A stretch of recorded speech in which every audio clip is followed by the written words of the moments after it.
La 12ª fecha del fútbol paraguayo explotó como una verdadera bomba. Guaraní cayó en su visita a Pedro Juan Caballero, sufrió el picotazo del Gallo, pero no pudo aprovechar Cerro Porteño para arrimarse de vuelta arriba. El Ciclón tuvo una inesperada caída frente a General Caballero, lo que desató un tendal de críticas contra el entrenador Diego Martínez.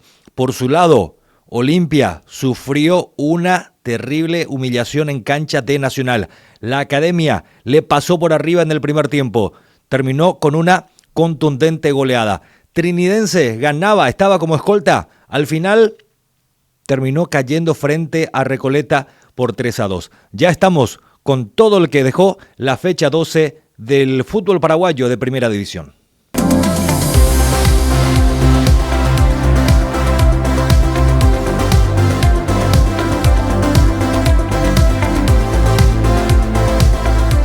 Arrancamos con el puntero Guaraní, que visitó Pedro Juan Caballero y sufrió la derrota frente al Gallo Norteño, que en la fecha anterior había derrotado a Olimpia y tenía que demostrar que aquella victoria no fue casualidad, sino producto de un buen momento del equipo que cuenta con la vuelta de Felipe Jiménez y está reencauzando el rumbo. Por el lado de Guaraní, las ausencias pesaron. Iván Ramírez, con tarjetas amarillas acumuladas, no pudo jugar este partido, sufrió Guaraní su ausencia, evidentemente, y también la ausencia del lateral izquierdo Alexandro Maidana, quien está al servicio de la Selección Nacional Sub-20.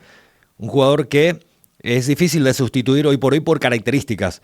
Thiago Servín ofició de lateral izquierdo, maneja bien el perfil zurdo, tapa bien el hueco, pero no tiene la misma dinámica ni la profundidad a la hora de atacar, y mucho menos la pegada que ya ha demostrado tener en un nivel superlativo el futbolista Maidana. Guaraní sufrió esas ausencias, pero al margen de esas bajas, al conjunto legendario le costó todo, frente a un 12 de mayo que fue dominador de la tenencia, impuso condiciones jugando de local, le hizo muy cuesta arriba el partido a Guaraní y ganó el Gallo Norteño con el cabezazo de Marcelo Acosta, ya en el minuto 70.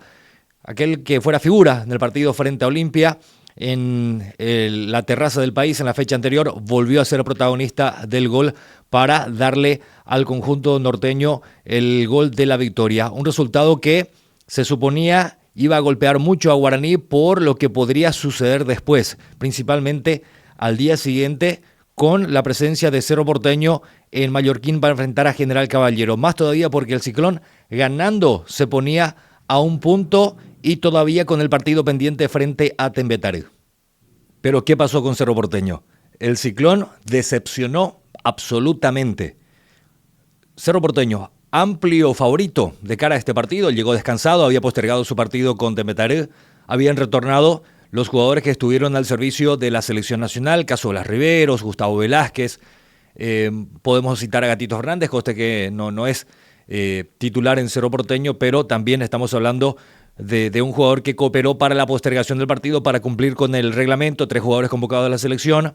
Bueno, posibilidad de postergar. Cerro Porteño había postergado el encuentro frente a Tembetarí para el miércoles que viene, para este miércoles, y se suponía que con el descanso que ha tenido el conjunto azulgrana tendría que arrasar frente a un equipo que está luchando por la permanencia, como es el caso de General Caballero. Sin embargo, fue General Caballero el que tuvo la iniciativa, la intención y la capacidad de ganar el partido. Cerro en el primer tiempo tuvo aquella aproximación de Domínguez metiendo un centro donde Totina Amarilla llega desacomodado y en lugar de disparar al arco el cabezazo terminó rechazando hacia la tribuna. Acto seguido, el primer tanto de General Caballero, que ya había anunciado con un cabezazo de Clementino González que en la fuerza aérea le iba a generar complicaciones a la defensa de Cerro Porteño. Siguiente jugada, gana Clementino, queda la pelota para Ayrton Sánchez y este que dispara para el 1-0. Se ponía en ventaja el conjunto local. Y lejos, Cerro Porteño de ir por la remontada, fue General Caballero el que volvió a golpear. Cerro se complicó en el fondo, Velázquez cometió un error conceptual grave para un defensor de su nivel, haciendo un traslado dentro del área, en lugar de rechazar de una, porque General Caballero estaba apretando sobre la salida de Cerro Porteño. Se complicó allí, llegaba el gol de Teodoro Arce, 2-0 para el rojo mallorquino. Había citado aquella aproximación de Cerro Porteño en el primer tiempo. con el rechazo de Totina Amarilla en lugar de disparar al arco. Bueno, tuvo que transcurrir una hora para que Cerro Porteño genere una situación clara en el partido. Fue en el segundo tiempo, obviamente, si hablamos de una hora, estamos hablando del minuto 60 de partido, con la llegada profunda de Cerro Porteño que pudo haber significado el empate. Un par de minutos después, un desborde excepcional de Blas Riveros para el gol de Cecilio Domínguez. 2-1 para Cerro Porteño. Bueno, se esperaba que con esa disminución de la diferencia de ponerse a tiro de empate, Cerro Porteño le pasara por arriba a General Caballero, pero estuvo lejos de lograr ese cometido el conjunto azulgrana, porque Cerro viene tropezando con el inconveniente del planteamiento del técnico. Así a Cerro ya le ha costado Copa Libertadores por un planteamiento mezquino. Se había ido de la Copa Libertadores, de esto ya hemos hablado, por cómo había planteado los partidos frente a Estudiantes de La Plata, principalmente cuando tenía que asumir el protagonismo en casa, jugó de chico. Después había Cerro Porteño perdido el invicto en la olla, cayó frente a Trinidense. Fecha siguiente, pierde la punta contra Guaraní. Ahora tenía la oportunidad de recuperar. Por el dramatismo que se dio en el partido, una expulsión de Clementino González que es discutible porque deja el brazo, no hace el movimiento, impacta contra Velázquez, el árbitro mostró la roja, discutible o no, bien o no la expulsión, existió. Sánchez perdió la cabeza, metió una patadita, también vio la roja, se quedaba con 9 General Caballero. ¿Qué mejor escenario para Cerro Porteño para pretender ganar el partido en ese momento? Pero pareciera que no pretendía Cerro Porteño ganar el partido. Lejos estuvo el nivel de llevarlo a Cerro Porteño a volcar el marcador contra un equipo que está peleando por la permanencia. Estamos hablando de un equipo infinitamente inferior en cuanto a presupuesto, muy inferior en cuanto a plantel y que está peleando absolutamente otra cosa. Ni siquiera estamos hablando de un equipo que esté peleando por meterse en Copa Sudamericana, por lo menos. De Yapa podría darse, ¿por qué no? Para General Caballero, si es que cierran los números para ir a Copa Sudamericana. Pero el objetivo del conjunto mallorquino es salir de la zona del descenso. Está complicadísimo. Y Cerro no fue capaz de ganarle a ese equipo que estaba jugando con 9 hombres. Se viene el partido contra Tembetarú, donde Cerro Porteño de ganar sí va a quedar a un punto de Guaraní. Estamos hablando de otro rival accesible para Cerro Porteño. Un rival contra el cual ya tendría que haber jugado. Pero justamente por esa inseguridad que ya viene evidenciando Cerro Porteño, había postergado el partido por contar con todo el plantel y demás. Se viene el partido contra Temeter, que si no gana Cerro Porteño, ya va a ser la gota que va a colmar el vaso y lo van a sacar al técnico Diego Martínez. Si Cerro no le gana a Temetaré, no habrá manera de sostener al entrenador argentino que ya viene siendo muy cuestionado. De hecho, todos los dedos acusadores después de la derrota frente a General Caballero apuntaron directamente al entrenador, más allá del bajo nivel también de varios de los futbolistas de la plantilla actual de Cerro Porteño. Dejó pasar el ciclón para saltar de vuelta a la punta del campeonato. El que no desaprovechó para nada es Nacional. La Academia tuvo un primer tiempo, pero memorable, excepcional. Le pasó por arriba a Olimpia. Una Olimpia que regaló bastante la mitad de la cancha. El tema de ir postergando la apuesta del juvenil, del sub-18 para cumplir con el reglamento es un verdadero problema hoy por hoy para Ever Almeida. Porque al principio del campeonato, Bustos sumó poco nada, Ramón Díaz sumó poco nada, entonces ahora ya empezó la segunda ronda y Olimpia tiene que empezar a meter minutos en la bolsa para cumplir con el reglamento de la APF. No tiene, evidentemente, mucho a disposición Ever Almeida, por eso recurre a un chico que figura en la selección sub-17, Alan Ledesma.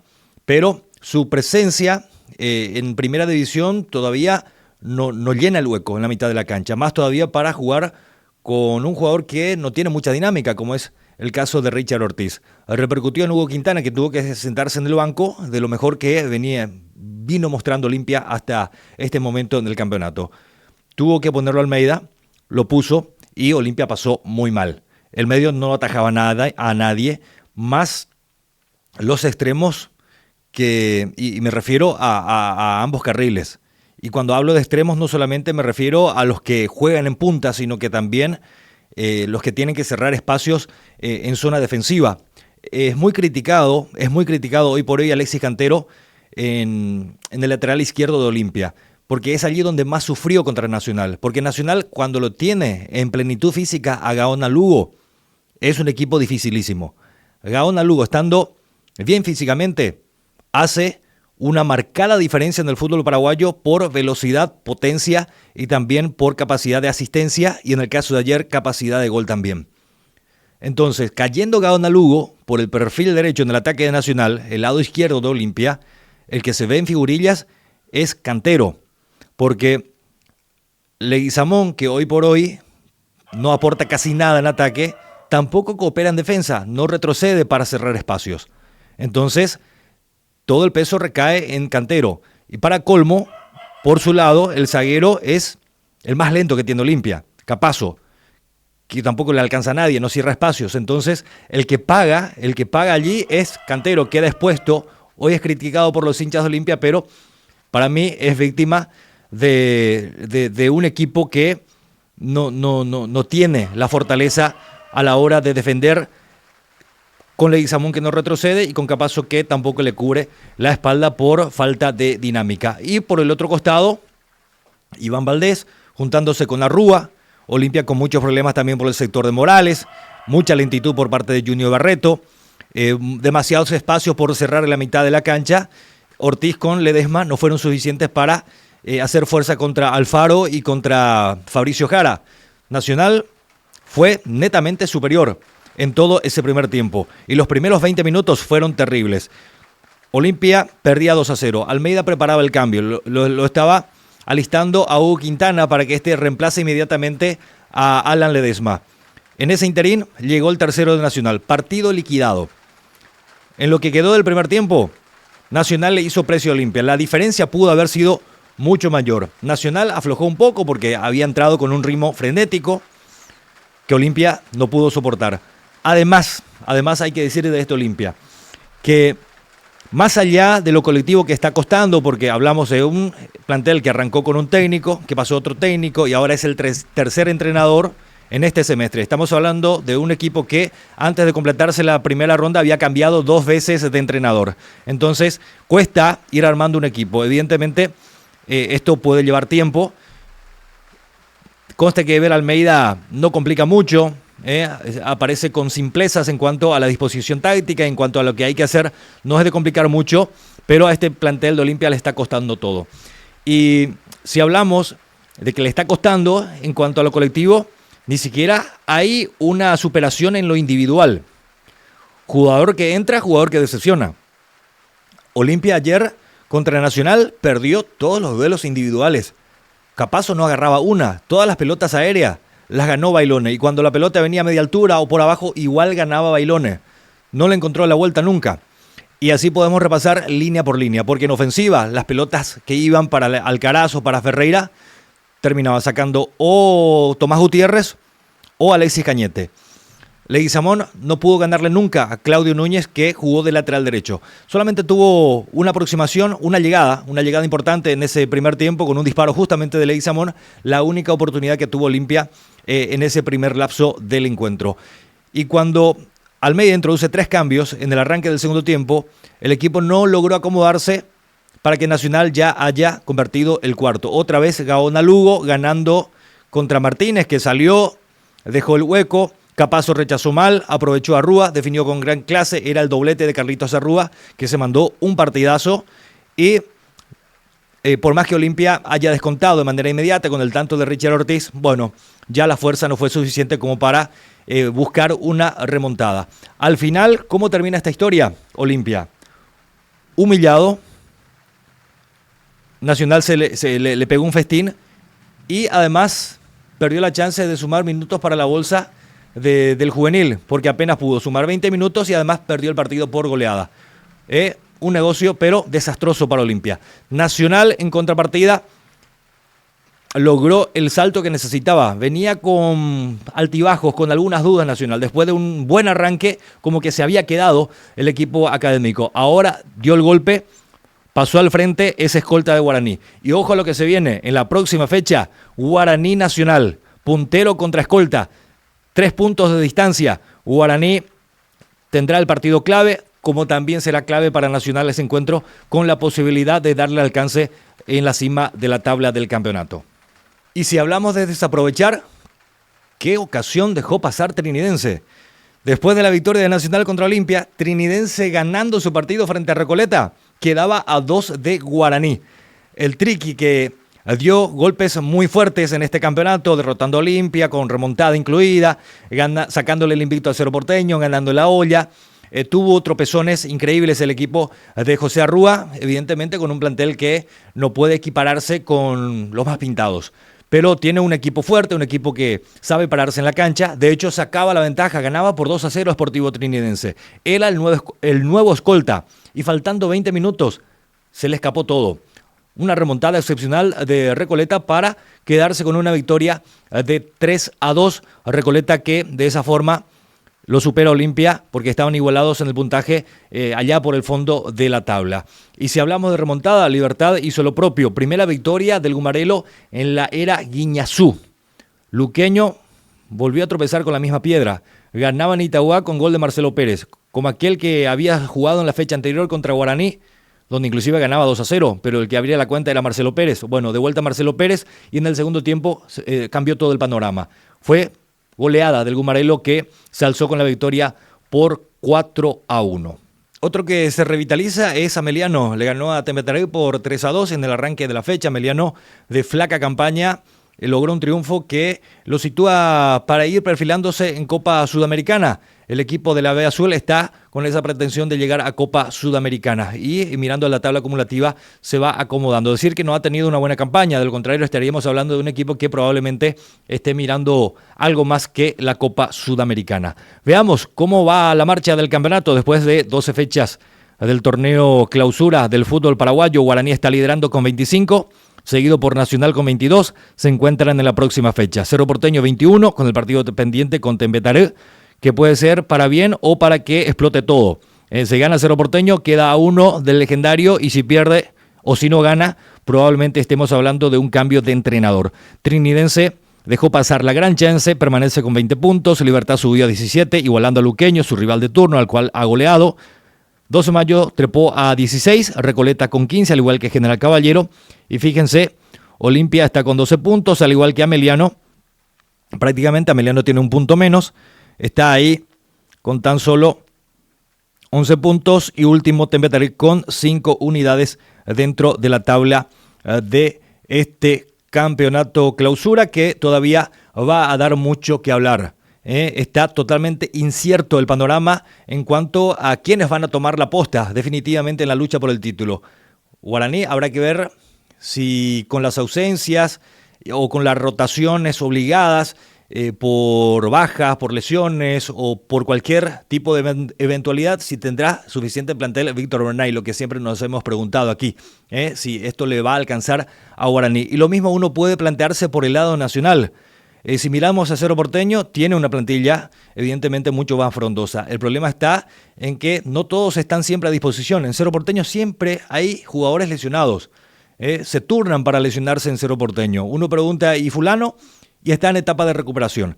Es la crónica diaria en Cerro Porteño. Siempre hay más trabajo en fisioterapia, pareciera que en el campo de juego. Y la gran incógnita, el signo de interrogación gigante que se abre en Cerro Porteño es cómo llegará para la siguiente fecha del campeonato. Todo va a depender de lo que suceda contra Tembetaré este día miércoles. Y por el lado de Olimpia, bueno, ya se tiró el fusil. Evidentemente en el campeonato es imposible, es muy difícil, coste que queda toda la rueda, pero así como viene la mano está muy pero muy complicado, por lo que tendrá que priorizar absolutamente Copa Paraguay para tratar de llegar a la Copa Libertadores, fase 1, y de algún modo lavarse el rostro en un año fatal para el equipo franjeado. Mucho descontento en Olimpia, en Cerro Porteño, en Luqueño también, porque van 3 derrotas de manera consecutiva de Julio César Cáceres, algo que no había sucedido en el Sportivo Luqueño. Hasta aquí, muchos ya se preguntan si va a continuar o no Julio César Cáceres en caso de una nueva derrota en la siguiente fecha del campeonato. Lo cierto es que esto está para cualquiera.